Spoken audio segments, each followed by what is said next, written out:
కల్కి తర్వాత ప్రభాస్ నటిస్తున్న రాజాసాబ్ ఇంతవరకు రిలీజ్ డేట్ లాక్ చేసుకోలేదు. అప్పుడే స్పిరిట్ దగ్గరికి వెళ్లారు మీరు అంటారా?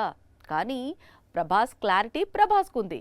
ఎప్పుడు రాజాసాబ్ రిలీజ్ చేయాలో, ఎప్పుడు ఫౌజీని పట్టాలెక్కించాలో, ఎప్పుడు స్పిరిట్ సెట్స్కు వెళ్లాలో అన్నీ కూడా రెబల్కు బాగా తెలుసు. కాకపోతే బయటకు చెప్పడం లేదంతే.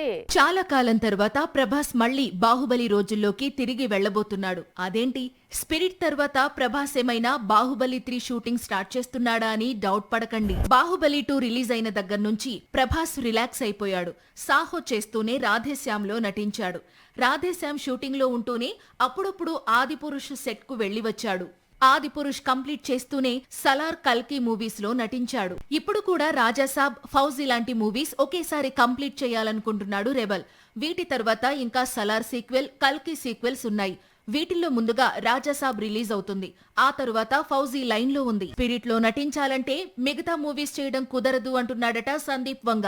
చేతిలో ఉన్న రాజాసాబ్, ఫౌజీ కంప్లీట్ అయిన తర్వాత లుక్ మార్చాలి, డేట్స్ మొత్తం స్పిరిట్ కే కావాలి అంటున్నాడట.